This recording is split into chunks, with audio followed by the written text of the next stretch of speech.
Hello, and welcome to PNB is Listening. Today we'll be talking about moving through injuries. And my name is Dylan Wald. I'm a dancer with PNB. I haven't been on stage since February of this year, as I'm currently dealing with a shin injury and surgery I had this summer. But I'll be making a comeback in Nutcracker. I'll be doing some stall bomb, and then hopefully sometime next year I'll be back dancing.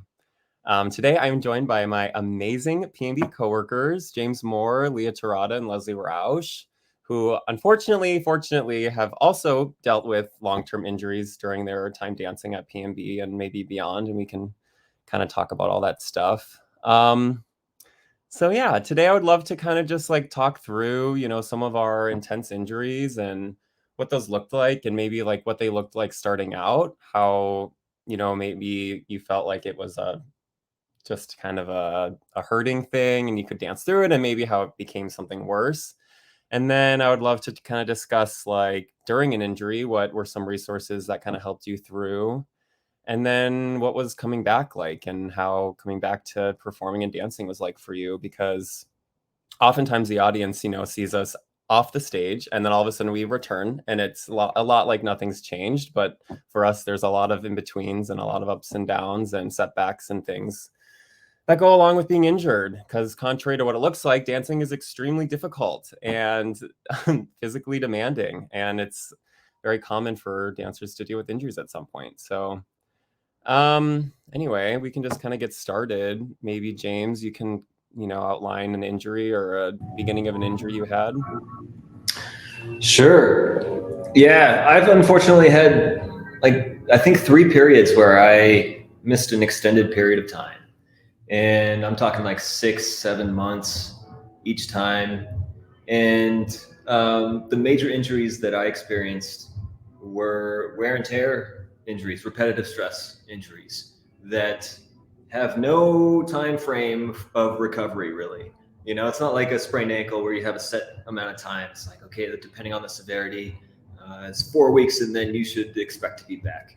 I remember, I think it was the first time with my back, I had an L4, L5, bulging disc and flexible facet joint. Um, I think there's an official term for the injury, but I took a few months off and it was worse. And that was extremely frustrating. Um, and yeah, so the wear and tear injuries, the repetitive stress injuries are tough because for me, it was the way that I was working was causing too much stress on this portion of my back. And so the challenge was to then offload that area. And that meant retraining, right? Changing the way that I work. And that's difficult because that's changing habits. And it's something like 40,000 repetitions to change a habit. Whatever it is, it's a number of tens of thousands. And that's a lot of work. And so you kind of have to really examine the way that you use your body, specifically the injured area, find ways to offload it, and be constantly mindful of it before then it starts to heal. So then you have to take that stress off of it, and then you have the period of healing. So they were big learning experiences for me, though, because I learned a lot about the way that I work. That I hadn't done that work before, so it opened my eyes up, and then it opened my eyes up to different parts of my body and how I use that and how I could um, improve in other ways. So extremely frustrating periods, but also silver lining. Gave me a lot of knowledge and experience.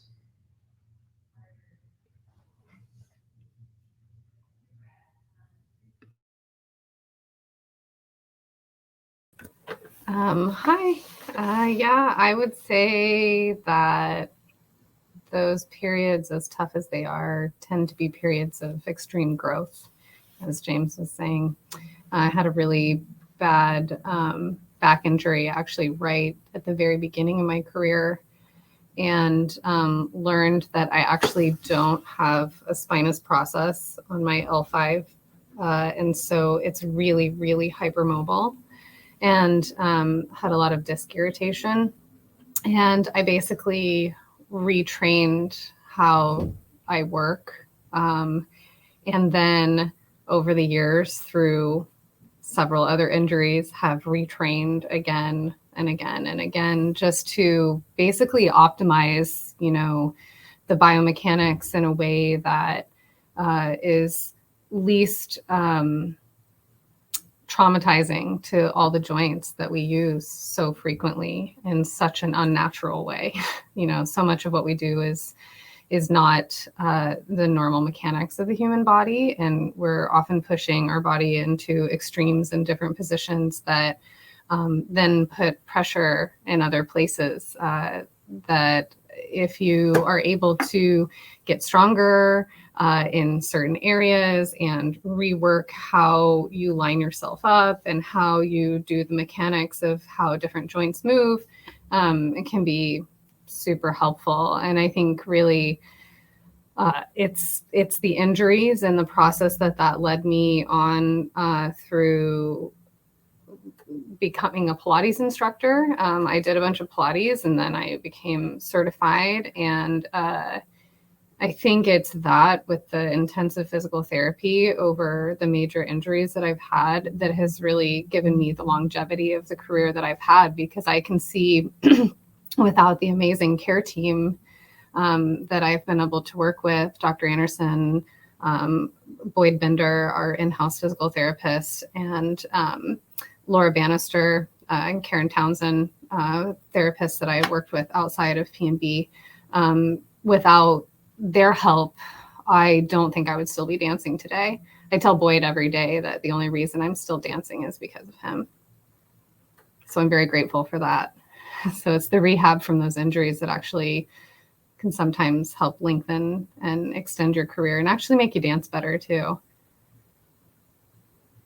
Yeah, totally. Actually, kind of on the same vein, I'm Leah, by the way. I think my biggest injury was my first year in the company in 2016. And, it felt like a huge letdown to myself and the company to get injured so early in my career.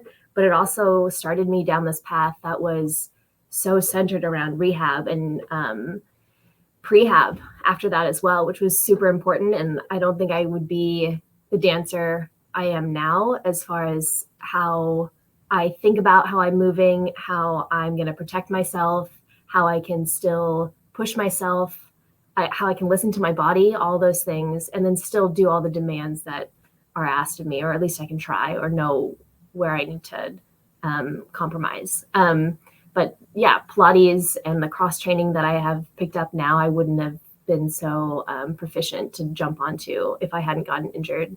Mine was acute. It wasn't a wear and tear thing. So it felt kind of rude. It's like, what is this? What happened here? But it was nice to have, like, so here's a fracture. You have avulsion fractures and tears and ligament splittings. So this is how long it takes. Of course, I had to wait a couple months, see if it healed on its own. I ended up getting surgery. And so the whole process took me out for almost a whole season. So, but at least I knew, like, people come back from this and it was a fresh break. Something happened and it snapped. And so now we can, like, it was still hopeful to know that things could mend and I could do all these practices and I could get back on track again, or even further into my career. So, yeah. Beautiful. Thank you all for sharing. Yeah, maybe we'll go back. I kind of wrote down some things just from what you guys said, and we can kind of touch on a little bit. Especially without an acute injury, like how James was explaining. And I know we've all dealt with, overuse injuries to an extent, and we've either been able to dance through them or not. When is the moment that you decide, like, but when is it decided for you that I need to take time off for this? It needs to heal. Like, I'm unable to do what I need to do. Like, what is that whole mental process like? What is that process like? Are you talking to your physical therapist? Are you talking to your boss? Are you talking to your rehearsal directors? What does that look like for you? And what are some of the hardships that come along with kind of having to decide to pull yourself from this job that we ultimately never want to pull ourselves, from doing. Yeah, Dylan, I think that's always a tough call because we're always dancing through pain. So it's like, what's the line where you're like, I'm stopping right now, or I'm taking a week off, or longer than that. It's kind of vague. I think as you get older and you experience more injuries, it becomes a little clearer because you kind of know, all right, this is my limit. With my back, I think I had been talking to Boyd, for months probably about my back, seeing him and trying to rehab it through physical therapy while dancing. For me, it was the point when when it affected my normal life, when I had trouble getting out of bed and I had constant pain throughout the day, and like all I could do was lay on the couch. That's when it's like, okay, I should probably stop now and let this thing heal. Yeah, it's tough when an injury is so painful that you're always dealing with it, not only in the studio, but when you're grocery shopping or, doing whatever. That really got to me with that first time I got injured because it would affect my mood. So, I'd be walking my dog and he'd see a squirrel and he would yank on the leash and my back would go and it would hurt like crazy. And then all of a sudden it was like a dark cloud. And that's so when it starts affecting like outside life, that's, it's probably gone too far at that point. And then I've gotten over the years a little more in tune with when it starts to flare up, and I can kind of see what's coming. And so, all right, I can't go full out in this rehearsal, and maybe that's enough to get me to the next day. Or if it's a little more inflamed than that, well, maybe I need to take a day off, or I need to take this week, or maybe this whole rep. So, with experience, you kind of tend to learn a little bit more about when to stop, when to keep going and push. Lesley, do you have anything to add to this? Well, it's funny when you were saying the thing about your mood being affected by your injuries. I think that's one thing that is often overlooked when, like you said, we dance in pain all the time. Like, I don't remember a day in even the last 10 years where something didn't at least bother me a little bit when I was dancing. And, there's a level of pain that when it's so constant and consistent, it's exhausting and it wears on you in a way that you don't realize until sometimes it's like all of a sudden so surprised, like this is because you're in pain and you're exhausted and you're tired and your body hurts and you're dragging yourself around, not just like you said in the studio, but also in your normal life, and when I hurt my neck, I had a really, really bad whiplash injury. And I thought that a couple weeks off was enough. And I came back and I tried dancing again. And it got worse. And honestly, when it first happened, I couldn't even hold my head up. The weight of my head was too much to sit up for my neck to tolerate.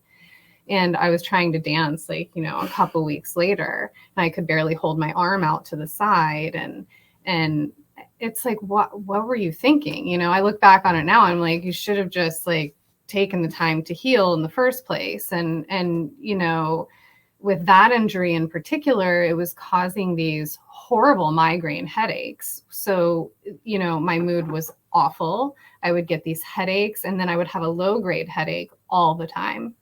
And it was just miserable. It was a miserable way to try to live. And so getting through that healing process was really important. And coming back in a way that wasn't fast enough to flare it back up again. I still have problems with my neck from that injury, but now I'm, like you said, I'm more aware of I know where the line is.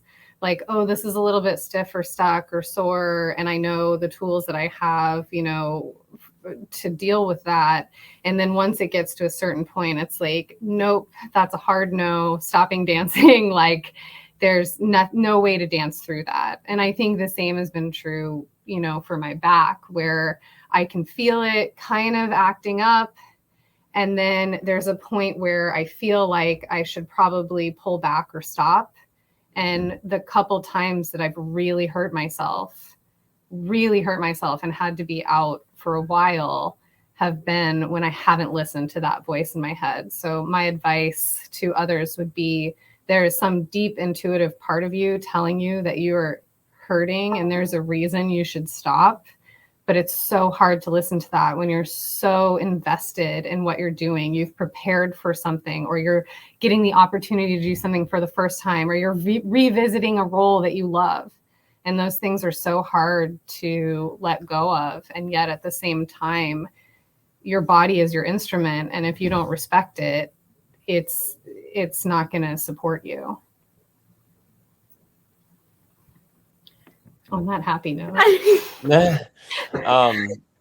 I'll jump in here. What I'm kind of hearing across the board is like our relationship to like us needing to keep dancing changes over the course of our careers. Obviously, like Leah mentioned, the first year you're in the company, you have all of this to prove. And when you feel like you're missing out on those early times, like you just feel horrible.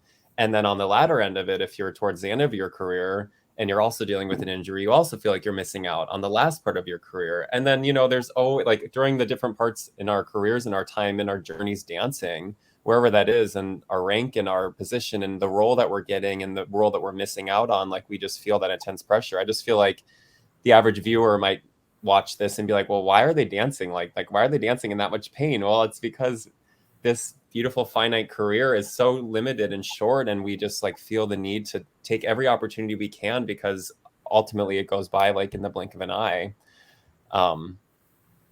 So I would love, Leah, maybe you can comment more on this, because you talked about being injured the first year in the company and just like those feelings of, you know, we talked about when we had the pre-panel a few weeks ago, like the isolation you feel when you're injured, and like what was it like for you building a network, or did you not build a network, and do you wish that you might have, or do you feel like you coped pretty well?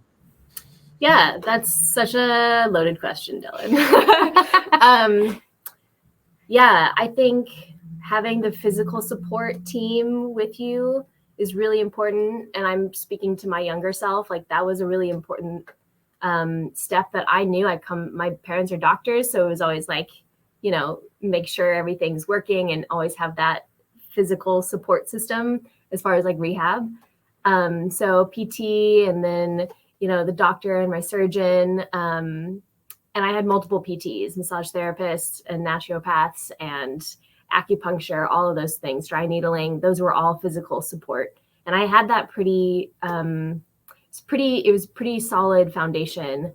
I think on the other spectrum, like the social and my like emotional state was kind of deteriorating by the end of that season that I had missed. And so I think if I've been injured since. And so I think I was quicker to find reason and identity outside of dance more quickly. And I think that made me feel motivated to continue with my rehab for the physical injury. And then having people around me, I felt like I could help them and I could still be a part of a community and part of the dance world, or part of whatever other niche I wanted to be a part of. I could still feel like an active participant. I think that was kind of lagging that first injury. And then working out and working with Lesley and doing Pilates, and Dylan, you and I doing other things like all the video editing. And so I don't know, just finding that social support system and the physical support system were like two really proficient ways of getting back from those injuries. Yeah. Yeah, 100%. We talk a lot about the isolation that goes along with being injured. I think we talked about it in the pre-panel.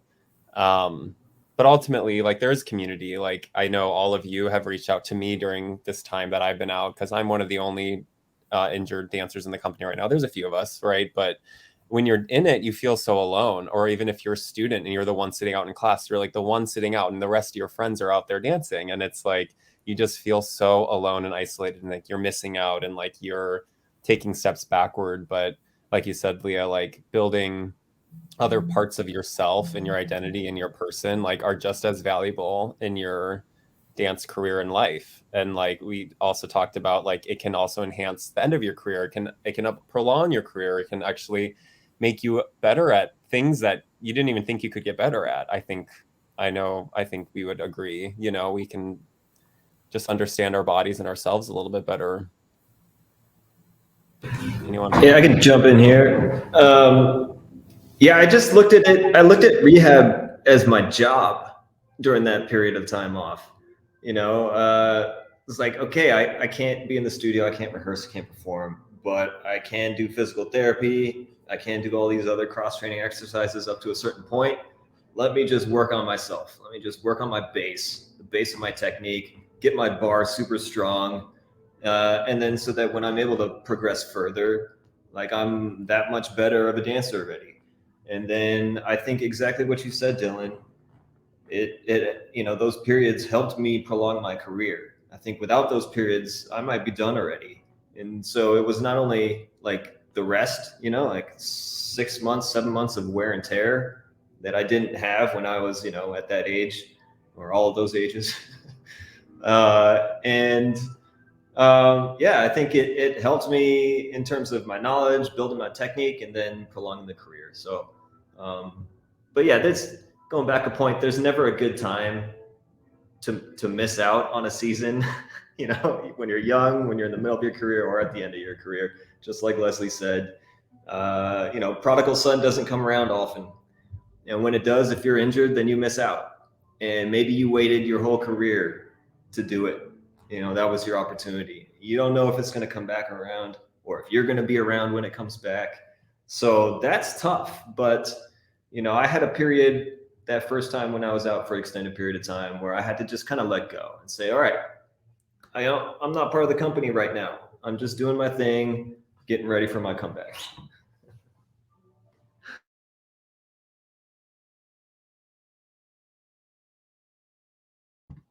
Yeah, I love that.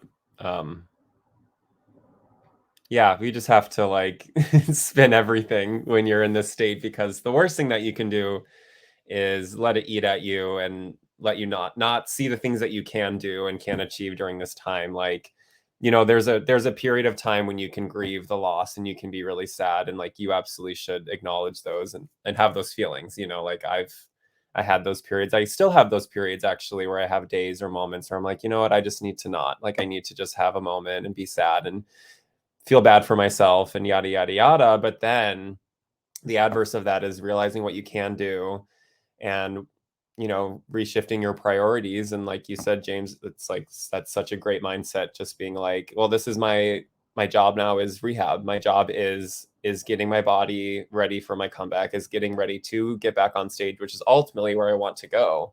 I think too, injuries can kind of like face you with the like, is this really what you want to do? Do you really want to do this? Because I mean, ultimately we have the autonomy and the choice to leave whenever we want. We don't have to keep dancing. The performances go on. PNB exists without us, with or without us. And I think it's like a great opportunity to kind of like re-find your like passion and love for it too. So it's like it can be a good moment. That doesn't mean it doesn't come with extreme challenges, but I think, because of those challenges, the reward can be actually more satisfying than if you just were able to dance the whole time.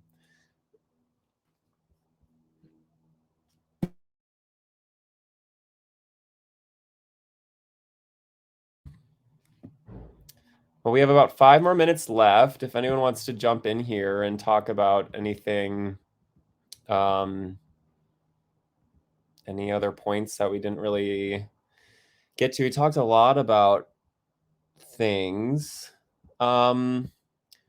Maybe Lesley, you mentioned something that just kind of like made me think, because oftentimes we get injured and we can't do things that maybe make us unique or special. Like maybe we have an amazing jump and we hurt our foot, so we're not able to jump. And then you have that mental like work of like, am I ever going to be able to jump again? Will I be a good dancer if I can't do this one thing that I'm good at? Or my back is out and I normally have a good extension, but now I can't do that. And how your dancing changes with each injury.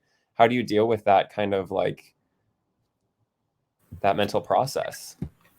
I mean, I think that's tough for any dancer, regardless of injury, right? We always have strengths and weaknesses as dancers. We see other people doing things that just look so darn easy for them, and it's such a struggle for us.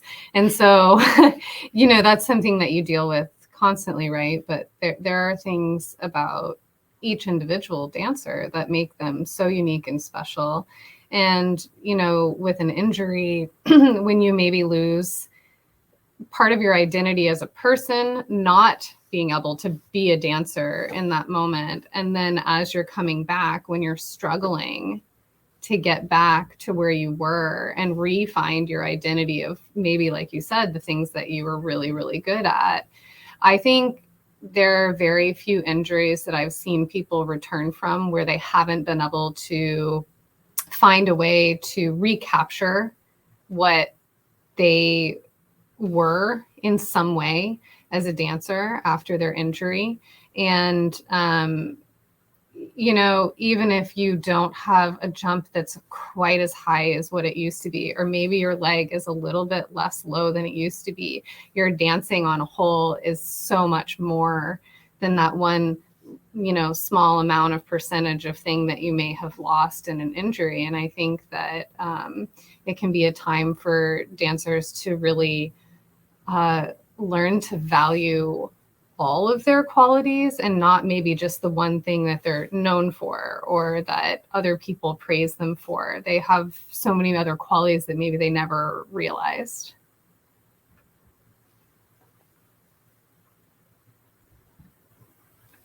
Yeah, anything to add from anybody there? I feel like there's a lot of good stuff in there. Sure. I think just like a last little, just tacking on with what Lesley was saying. I feel like I grew up just doing ballet. That was all I knew in dance. So when I got injured, I had to take classes of my foot. I got my foot hurt. And so I couldn't take classes in point shoes for a long time. So I would take modern classes and more improv based classes. And so it opened this entire avenue, which I feel like has affected how I dance now. So I think that totally is applicable for me, at least. Having this injury opened up new doors. Well, now look at you. You're one of the best contemporary dancers in the company. And you never would have maybe experienced that otherwise. Totally. It's amazing. Yeah. Any last words, James? I got a call, so I didn't hear your question. I'm sorry. It's all good. What are you talking about? All good. All good. We should probably wrap it up. We're getting close to 30 minutes, but thank you guys so much for talking today about this. I know these are pretty intense topics and can render up some like very intense feelings, at least from my, vantage point. And all of your resilience is extremely inspiring. And you guys have helped me through this injury just like by being the amazing, fabulous dancers and people you are. And thank you so much for being, supportive. Thanks, Dylan. I just wanted to say one more thing for all those young dancers out there. If you're experiencing an injury and you're frustrated with it, I think the biggest thing that helped me was finding a good physical therapist. I know Lesley touched on this earlier, but I had moments where I wasn't going to get through a period of injury without the help of a physical therapist to help me. I think I probably would have retired in my late 20s, and here I am at 41 still going. So that was key for me. And then it's the cross training, because it teaches you so much about how to use your body that will help you in the studio. And that wasn't so apparent to me early on in my career. Totally tremendously helpful for me. So it was like Pilates, yoga, gyrotonics, super underrated. It all gave me different, just a wealth of knowledge that helped me in the studio later on. So that would be my advice for a young dancer struggling through an injury, or just any regular person, because a lot of regular people deal with chronic stuff. So find a good physical therapist. Perfect. That's time. That's a wrap. Nailed it.